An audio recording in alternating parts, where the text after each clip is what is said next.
Umeshawahi kujiuliza kwa nini kuna baadhi ya watu walikuwa na vipaji vikubwa sana hapo zamani, au walikuwa na akili nyingi sana darasani, lakini mwisho wa siku wakapotea ghafla? Unakuta kijana shuleni alikuwa anaongoza darasa, kila mtu anaamini huyu jamaa ataenda mbali zaidi, lakini miaka michache baadaye hata kusikia habari zake inakuwa ni ngumu. Leo kwenye dakika moja ya mwalimu, nataka tujiulize swali moja muhimu sana na tuweze kulijibu. Je, mara nyingi kinachowaangusha watu wenye uwezo mkubwa huwa ni nini? Huwa ni ukosefu wa akili au kuna kitu kingine kinachotokea ndani ya mtu mwenyewe? Hebu nenda kafanya utafiti mdogo. Ukitembelea karibia kila kijiji au mtaa hapa nchini, utasikia stori inayofanana na hii. Karibu kila sehemu kuna mtu mmoja au wawili ambao inasemekana wamefeli maisha. Utasikia yule zamani alikuwa na kipaji kikubwa sana, huyu ndiye aliyekuwa anakuwa wa kwanza darasani kwetu, na stori za namna hii. Lakini mbali na kuwa na historia nzuri za maisha, wengi wao maskini ya Mungu wameishia kuwa walevi wakubwa wa pombe, wengine wamekuwa waraibu, wa bangi pamoja na madawa mengine ya kulevya, na wengine hata wamepoteza mwelekeo kabisa kuhusiana na swala zima la maisha. Sasa nitakufundisha kwa mfano hai. Kuna stori moja imekuwa inasambaa sana katika mitandao ya kijamii siku za hivi karibuni tu. Inamhusu kijana anayeitwa Elias Kiombo aliyekuwa TO mwaka 2007. Inasemekana kijana huyo alikuwa na akili ya ajabu mno. Shuleni aliongoza kila mtihani. Matokeo ya form 6 yalipotoka, alikuwa wa kwanza kitaifa. Watu walianza kumzungumzia kila kona, lakini kinachofanya akumbukwe zaidi sio kuwa wa kwanza kitaifa kwenye matokeo ya form 6, bali inasemekana baada ya matokeo kutoka akamaliza form 6, alifungua tuition center ndogo tu ya kufundisha masomo ya physics pamoja na mathematics. Kilichotokea kilikuwa cha kushangaza. Darasa lilijaa hadi watu walikosa sehemu ya kukaa.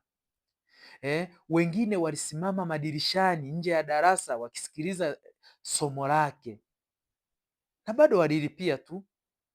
Wazazi walikuwa wanaleta watoto wao wakasome kwake, wakiamini ya kwamba watoto wao wakifundishwa na Elias watafanya vizuri katika masomo ya physics pamoja na mathematics. Wanafunzi walikuwa wanaamini akiwafundisha yeye wataelewa zaidi. Kwa kifupi, alikuwa ni kijana mwenye kipaji kikubwa sana. Baada ya muda mfupi tu alijiunga na chuo kikuu. Watu wengi walidhani sasa huu ndio mwanzo wa mafanikio makubwa ya Elias Kiombo, lakini mambo hayakwenda kama walivyotarajia. Polepole mambo yalianza kubadilika. Inasemekana chuoni alianza kupunguza bidii ya kujisomea, akaanza kuamini tayari anajua sana, akaanza kupuuza ushauri wa watu wengine. Unaambiwa alifeli vibaya mno, mpaka alifikia hatua ya kudisko. Miaka ilivyopita, maisha yake hayakwenda kama watu walivyotarajia. Sasa stori kama hii, iwe ya kweli au sio ya kweli, inatufundisha nini? Stori hii ina somo kubwa sana, kwa sababu inatuonyesha ukweli mmoja muhimu sana, ya kwamba akili peke yake haitoshi, wala kipaji peke yake hakitoshi. Mafanikio ya zamani hayatoshi. Kufaulu darasani peke yake hakusaidii kufaulu kimaisha. Maisha yanahitaji zaidi ujuzi wa maisha, we call it life skills, nidhamu, mtandao wa watu, network, ujasiri wa kujaribu fursa, pamoja na usimamizi wa fedha utakazokuwa unaziwekeza. Maisha yanahitaji utayari wa kupokea mabadiliko, alisema Charles Darwin. Mtu atakayefanikiwa sio yule mwenye nguvu wala akili nyingi sana, bali yule ambaye atakuwa tayari kuyapokea mabadiliko. Lakini pia katika kitabu cha Ego is the Enemy kilichoandikwa na Ryan Holiday, anaeleza kuwa mara nyingi kinachoangusha watu wenye uwezo mkubwa sio ukosefu wa akili, ni kitu kinachoitwa ego. Na ego ni kiburi cha ndani cha asili. Ni ile hali ya mtu kuanza kuamini tayari anajua kila kitu, hahitaji kumsikiliza mtu na hakuna anayemzidi. Na ndiyo maana mwanasaikolojia Carl Jung aliwahi kusema, mtu anayejitambua udhaifu wake ndiye anayeweza kukua zaidi.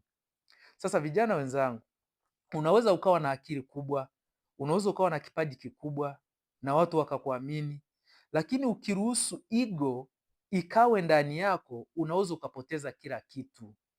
Kwa hiyo, kabla ya kutafuta mafanikio makubwa maishani, jitahidi ujifunze vitu vitatu: kuwa mnyenyekevu, kusikiliza ushauri na kuendelea kujifunza kila siku, kwa sababu ukweli ni huu: kipaji kinaweza kikakupeleka juu zaidi, lakini unyenyekevu ndio unaoweza ukakuweka juu kwa muda mrefu. Nawashukuruni sana kwa kunisikiliza. Asante sana, na Mungu wangu wa mbinguni awabariki.